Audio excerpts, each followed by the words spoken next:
Hey everyone, this is Austin Schur here with We Write About Music, and today I'm speaking with John Ruszin and Mark Shveima of Mori Metanoia. They have just shared their debut record called Prayer, and I'm super excited to talk to them both about it. I want to thank you guys so much for coming on today. How are you doing? Doing good, Austin. Thank you for having us. You're Yeah, welcome. thank you so Absolutely. much, Austin. Now we've got a bit of an interesting situation here because we don't always get all members of the band. The first thing I really want to talk about is where are you? Because I know that you're super far away from each other. Well, Right.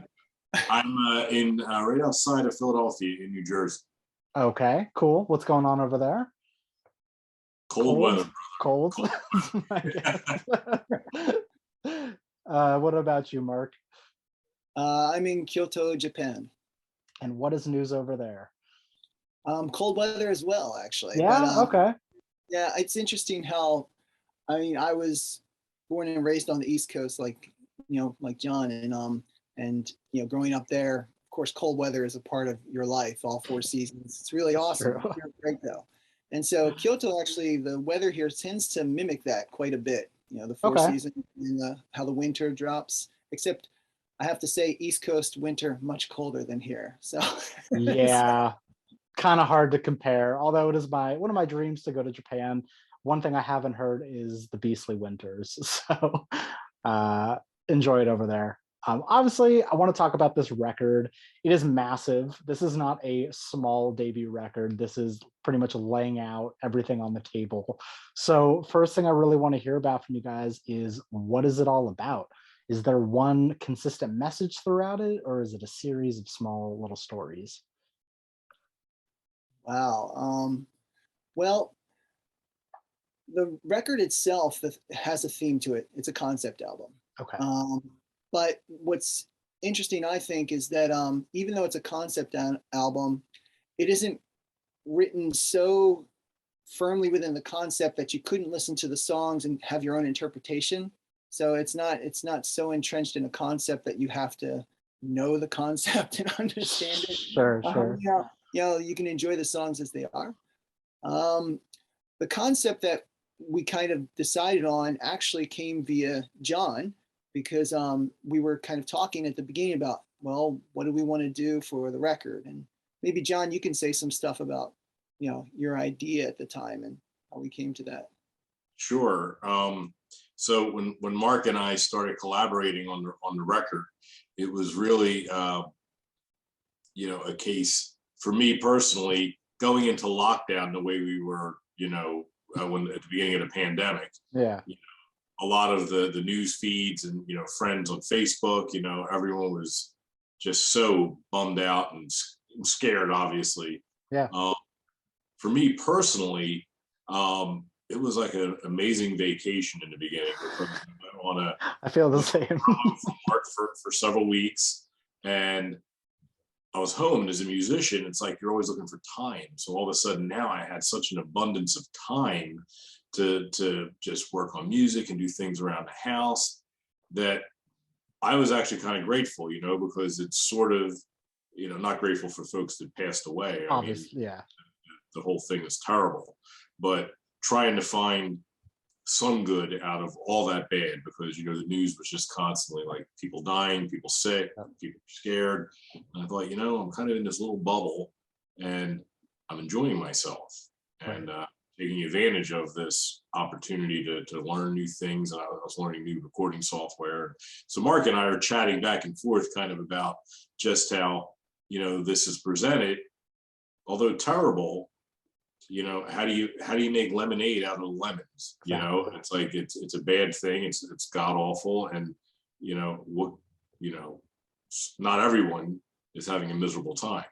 I Um, agree. and No, I that's kind mean, of yeah. that's kind of how we got started on the concept. And then Mark is a brilliant lyricist writer, and Mhm. really kind of took that idea and just made the songs That's made awesome. to fit that concept. Now, so many people that I've spoke to over the past 2 years have been in the same situation where they're sitting at home. They were either unfortunately laid off or they're unemployed for one reason or another. They've turned to music. whether it was something that they were working on in the past that they picked back up, or, oh, I'm going to finally learn how to play the piano or the guitar or whatever. I'm going to put out my first song just for the hell of it.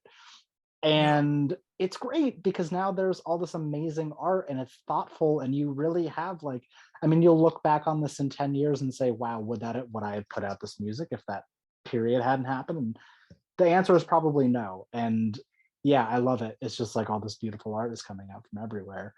Um, but yeah, you guys are in this interesting situation. You're thousands and thousands of miles away, and I'm assuming it's just you two in the project. How has it been working back and forth, like with the time changes and just as a duo as a whole, really? Well, we've actually, the time change hasn't been much of a difficulty for us, to tell you the Okay. truth. And it's probably because John's really good at being a night owl. so, and All so, right, all right. Cool.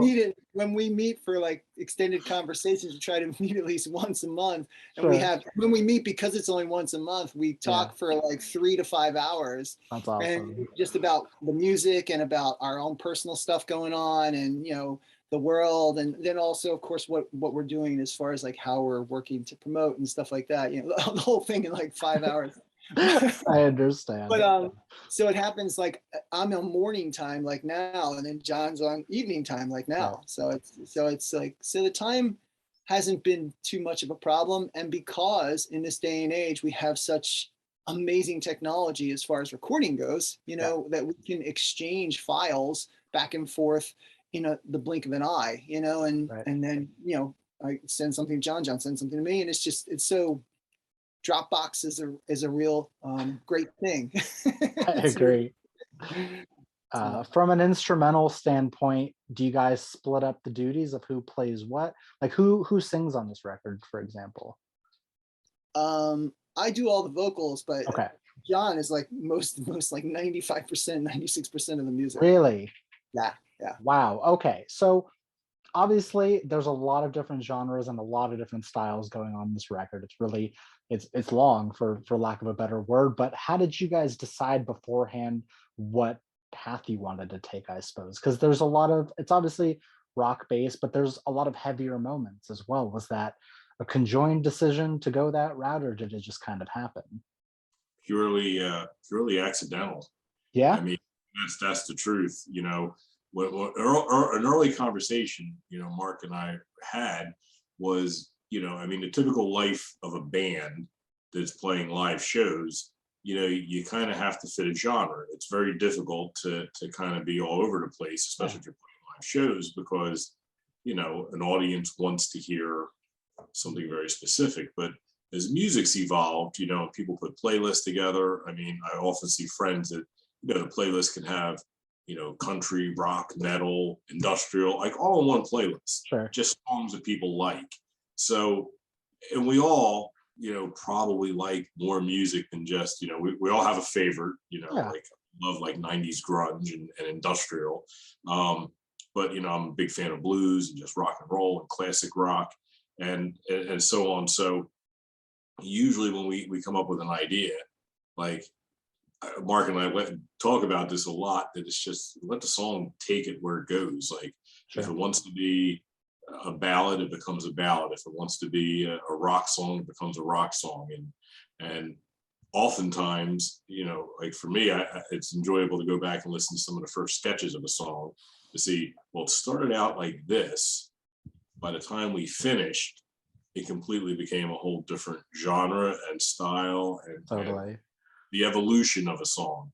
And that's been one of the things that's really great is Mm. I frequently tell Mark on calls that he's a wonderful collaborator because he's so fearless as a vocalist. Because Awesome. like there's been tracks that I've sent Mark that I thought, this one's way outside from what we, the last couple of things we did, and then Mark just, he nails it, and it's almost like impressive in so many ways because musically it's easier to, I think, to put things down, say, hey, we're going to make a song like this. Yeah. But a vocalist to be able to bring it to life and make it feel something, I think that's challenging. And Oh, to go absolutely. from a song like, Isolation, which is kind of a more mellow ballady type song, to a song like Bound, which is or Hall of Mirrors, which are extremely heavier songs. It's that's a wide range. Like I don't know too many singers that a would be comfortable doing it, or lyricists that could write for it. So that's where I think the collaboration has been wonderful working with Mark, because he's fearless. I love I that. haven't thrown a country one at him yet, but we'll see. Well, now that Mark's ego has blown up huge. Totally kidding. Now, do you guys have similar, not necessarily influences, but like, do you guys listen to similar music? Obviously, there was a discussion on, yeah, we're not going to make a rap record, so let's go, the rock route. You guys listen similar things? I think we do. I think we do listen to some similar things, most definitely. Um, yeah, because like John said, 90s grunge industrial is something we both listen to. We both have a very strong love for, I could say. I think that and maybe that's because that was when we were both like doing a lot of cutting our teeth on the, on the rock scene, in Philadelphia and stuff like that. So, those were the bands that we were kind of the genre that we were playing in on the live situation a lot of times. That makes sense. More heavier music. But as John also said, like he mentioned some of the things he likes outside of that genre, and I too have a lot of loves outside of the genre of heavier rock music. I mean, just before we met, I'm listening to Baroque classical because I just love that stuff, and then I love jazz. Brad Mehldau is one of my favorite artists. I've seen him live like 2 or 3 times here in Japan, and he is Very cool. brilliant to watch. So I think because both of us also have this diversity of tastes in music that we love, that we can comfortably work in different genres. That's the thing. Like when you listen to the album, and this is something John and I talked about a bunch of times. It was like John said it really well. He said he said, we've got a lot of variety, and that's really good. Some people are going to love that, and that's really bad because some people are just not going to like that. They're not going to like to have like 15 different tracks of songs. Yeah, Sometimes it depends. Depends I on the person. understand that. Of But like course. John, as you were saying, from a playlist standpoint, people have everything all over the place. I just think in today's world of streaming, where everything is so disposable, you listen to a song, you don't like it instantly, you throw it away. It is a good thing to have songs that don't sound like it's the same song one after another, because then they serve different purposes. But also, one thing that I really, and I'm being serious here about your guys' record, is that although everything is sort of different in sound and style, it still has a cohesiveness. You still know it's coming from the same band instrumentally and through the vocals. And yeah, I don't know, everything still meshes together even though it's sonically different. So that's kind of my take on Awesome. it. Yeah. That's great, Austin. Man, I'm Yeah. glad both of us were. Yeah. Well, You know, I mean, at the same time, think about how many times you've listened to your music over and over. I hope that I can sort of give a fresh perspective on someone who's listening for, the first or second time. You yeah. listen over and you produce and you mix and master and you're sick of the songs already. And yeah. So another thing I would like to know here is, throughout this, I suppose, like last 2 years of putting this together, was there anything that surprised you the most about making it? Anything that like was like a hiccup, or just like, wow, wasn't expecting that during creation? John, you take that. You do a lot of the music composition. I think. I would say really no. I Good. mean, truthfully, I would say the biggest hiccup probably was, just stuff outside, like life getting in the way of things. Like, Sure. I sold and bought a new house, so I had to relocate the studio in between. Yeah, that's complicated. At one point, I did an upgrade to, a new server and a new audio card. So, but those were really the only surprises. Like, again, as Mark said, musically, it's really, kind of a very simple process. Usually I come up with an idea, or, it's not just me, because, Mark is I mean, Prayer, the opening track.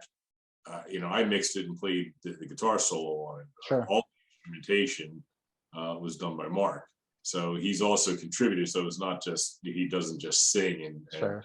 and lyrics.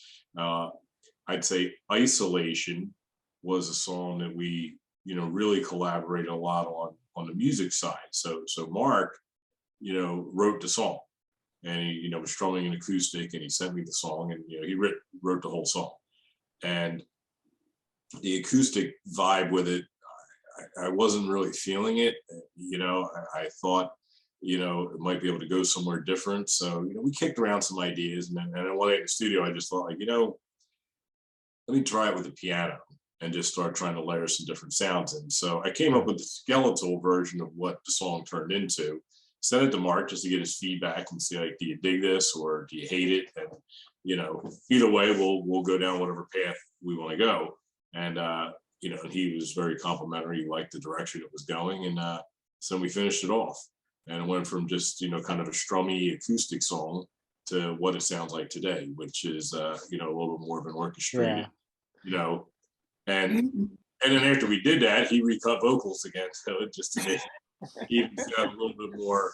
So all in all, like, that song was, a surprise in a pleasing way. Yeah. It was something different we tried, because our format was, I'd send Mark some tracks, Mark would do some vocals, I would mix it, send it to Mark, he would provide feedback, we'd tweak it, and then we would get it to the point where we'd say, okay, it goes to the done pile, let's go to the next one. There you go. Well, I'm thrilled to hear nothing catastrophic happened over the past 2 years. Yeah. Obviously, minor bumps. Moving is always a pain in the butt, no matter how easy you think it is. But happy to hear things went okay for you guys. Now, were there any demos, or are there anything that didn't make the record? Ideas that you didn't capitalize on, or that you'd like to work on in the future? It's interesting that you asked that question, because we just met the other night and we were talking about stuff, and I wrote 2 other songs for the album that didn't make it on there. Okay. And so these are, like you had said before, which I love that you said this. You said the kind of variety. You felt a cohesion in it, which I love that you're hearing that, because John and I felt that. We feel that with what we've done, the different types of genres, so to speak, that we're touching into. There is a cohesion to it. It's not like we're going, we should make this type of song and just try, and it's coming from a place of like, let's just force it. No, it's all, like John said, it's all been a natural flow of like, well, the song needs to go in this direction. Let's bring it in that direction and see where it wants to go. Like Isolation, again, was a good example that he gave with how it went back and forth like that. I envision that song as like a bare bones acoustic type of, like, in the empty room kind of thing. Sure. And then John came up with this brilliant orchestration and music he sent to me, and I was just blown away. I was like, oh my gosh, this is like 25 times better than what I was thinking in my head. It's like, it's really cool when that happens, and so the songs themselves are a story, as you were alluding to before. It's a series of perspectives in a kind of outrageous worldwide condition. So and we use the pandemic as a backdrop, because when John and I talked about it, it was like, well, let's really use like the reality as the backdrop, but let's not make it the reality like, oh, well, we're going to put like, it's going to refer to this exact event or this exact event. Sure. No, it's going to be very general. And when I wrote the lyrics, even, I avoided all the pronouns. Even though I'm singing, and it's a he obviously singing, sure, I want people who are not he's and who identify as another type of gender to be able to identify with the characters in the song, or identify with the objectiveness of looking at somebody else. Because when some of the songs are objective, and even in the objective, I don't go, he did this or she did this, or it's all, I did that purposefully because I wanted to be able to like identify with it as themselves, whoever they are. Right. No, there's people listening. It's not males or females or anything else. It's up for interpretation, and that's kind of the beauty of music. And obviously, and not even obviously, I think a lot of people get drawn into music through, oh, this cool guitar solo or this funky bass line. But for the people that truly appreciate songwriting and lyrics and want to take the time to listen, they can put themselves in your shoes, and they don't have to like suspend their belief at the same time. They can just do it. I like that you set it up like that. It's something that I didn't notice, but I'm happy that you pointed out. Yeah, and so there were two songs that didn't make it on, and those are two perspectives. It's kind of interesting because one of the songs, some of the songs have the same character in it, like Isolation and Grave are the same character, so to speak, from different perspectives. And it's just, I have this whole map out, and I could go down a rabbit hole with this because this, but we're not going to do that. Sure, sure. A rabbit hole. But basically, we have I have two other tracks, and one of them actually ties into one of the other tracks, Decaying. It's actually kind of like the prelude to Decaying.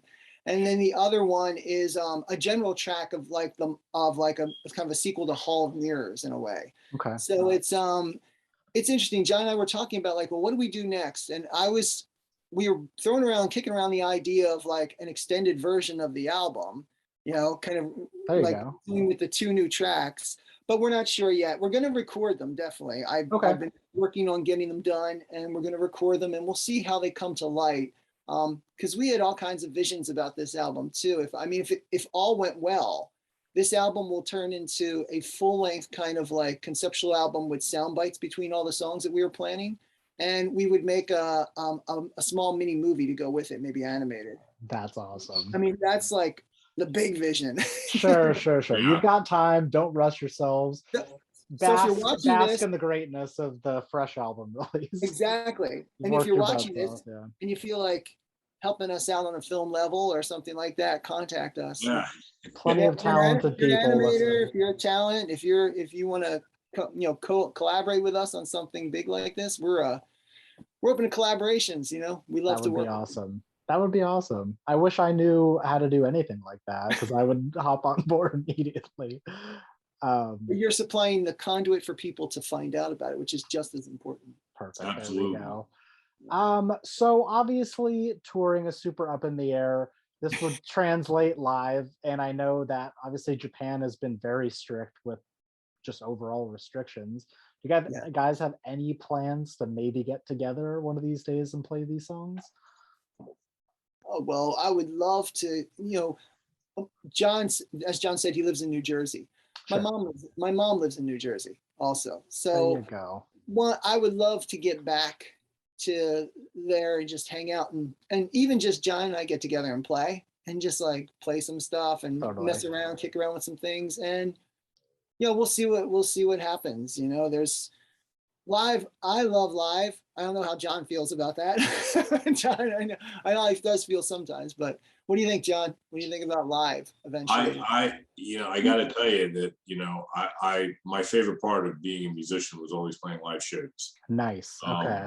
But, the last couple of times I've played live shows, it's been a little bit of a disappointment because, the world, again, it changed. I was in a touring band and played tons of live shows and stopped in 2005 for several years and went back in 2016. So after almost a 10-year hiatus, and when I left playing live shows, it was just great. There was always energy, and people were like really into seeing a show. When I came back, what I found was this, staring out to an audience of this. Yeah. And although I love, the fact that, you can maybe come home and, and the next day get up in the morning and catch, some footage of the show you just played, it's a little disappointing because it really kind of sucked the energy out of people having, and anyone that went to concerts in the late 90s and early 2000s, I mean, people were either, dancing, going crazy, moshing, thrashing, just going nuts, like that release of energy. And I think when bands play live, you feed off the energy of an audience. So if the audience is rabid and going bonkers, it pushes the band to put on a better show. Very true. Pick up on that energy when you're staring at a phone. And I've often thought, and I even used to ask people in the audience after the show, like, what are you preserving if you're not having a good time? Like it's the thing to if you're stuck in a seat, like, watching, like if you buy tickets to go see, a large, national act and you're allowed to record. there's only so much you can do if you're in a big venue like that. So I get it. Or even pulling out and maybe taking a little 30-second snippet of your favorite song. No, but the people that go for literal hours, I don't know what you're doing. And it's just like, I don't understand it, because like, man, you're just missing out on all the fun. So I love live shows. I love performing live. And I embrace, hopefully, the idea that someday we can do it again, and people actually have a good time and put the phones down for a little bit and just, I get it. No, it's so tough, because if it's the type of person that's recording one song or they take a few pictures, I mean, we're so social media based nowadays. It's like you need them to take pictures and post about you and tell their friends, but at the same time, you want them to live in the moment. It's this weird fine line of you can't have it all, but there is a line. There is a line. Take your 10-second video, put it away. I also think there's a lot of larger artists nowadays that have been a lot more vocal about putting it away, and or they're like, here, just do it during this song and then put it away the rest of the time. Yeah. It's still. And it's an interesting point you make, and you're so right, because social media is such a big part of, I mean, that's where music has suffered a little bit with the changing dynamic, and it's also opened up a lot of opportunities. So Mark and I were talking about, there was all the news about people jumping off Spotify, hopping on Spotify because of this and the other thing, and and a lot of artists speaking out saying like, we don't make any money on Spotify, and they're probably telling the truth, and it's usually a scenario that they were signed to a record deal and the record company put them on Spotify, and it's not really Spotify that did them poor, it's the record company that kind of did them poor and then sold what they sold. And like in Mark and in our case, we don't have any of that overhead. I mean, it's Spotify hopefully will be a wonderful thing for us if people go on to listen to it, and it's not a case where we're getting an unfair split. If we experience, and I've seen some younger bands. So social media has opened doors and it's closed doors. Yes. And I think artists, it's our challenge as musicians and artists to figure out how to navigate that path. Everything doesn't stay the same, and I think we cars are different, homes are different, people are different, education's different, tech is different. Everything keeps evolving and moving forward. So you have to figure out a way to stay relevant and keep up with it, or else, you'll just complain a lot, and that doesn't really get you anything. So nobody wants to hear complainers. I could not have said it better myself. You took all the thoughts in my brain and just kind of put them out there. It's so true. It's like, guys, this has been a fantastic conversation. I have one more question for you at this point. It's how I like to close these things up. Basically, the question is, for the person that is going to discover you guys from this, for the person that's going to listen to your record for the first time, what is an opening message that you'd like to say to them? Well, I'd like to say, listen with an open perspective and receive the music as you'd like to receive it. Just listen to it and receive it, and let yourself just enjoy it. Let yourself just be in it. And that's it. There's a lot of changes in there. There's a lot of diversity of musical movements, and let yourself feel them and go with them. Just listen to the album like it's a concept album. I mean, concept albums are not a big thing these days, maybe because of the, singles are really big and people putting out stuff, etc. But you've probably listened to concept albums, I'm sure, Austin, just as we have, and so many that, so many great ones, we can go on and on and list them, from the past. And when you listen to a good concept album, you just kind of immerse yourself from beginning to end. Yep. Give it a listen from beginning to end is what I would say. Give it a listen from beginning. Take yourself 70 minutes, sit down, 70 minutes, but sit down, have yourself a cup of coffee or a cup of tea, let yourself, just a nice, comfortable seat, and just listen to the whole thing once at least, and just have the experience of that. That's what I would invite people to do. Beautiful. John, closing remarks. I would mimic what Mark said. I would only add, if you got a nice set of headphones, Yes. listen to at least once Yeah. with a nice set of headphones. It sounds really nice, I think, in a car, but I think, a nice set of comfortable headphones. There's a lot of intimacy on the album, and I think it's, translates really good through headphones. So that's think you're my right. closing remark. If you get a chance, I love please it. listen to it in headphones. Perfect. John and Mark, I cannot thank you enough for your beautiful insight on this record. And I'm gonna plug you guys one more time. The record is called Prayer. Their project is called Mori Metanoia. We'll have up the links so that people can listen and follow along and do all that fun stuff. But I sincerely want to thank you guys for taking the time out of your days to do this. And I'm really happy we could. Well, thank you, Austin. Thank you for having us. You're very welcome. Thank you, Austin. Mark, have a great rest of your long day. And John, good night. Yeah, same to you, Austin. Awesome. Talk to you guys later. Bye-bye. Take care. Brother Mark, see you. See you, John. Yeah.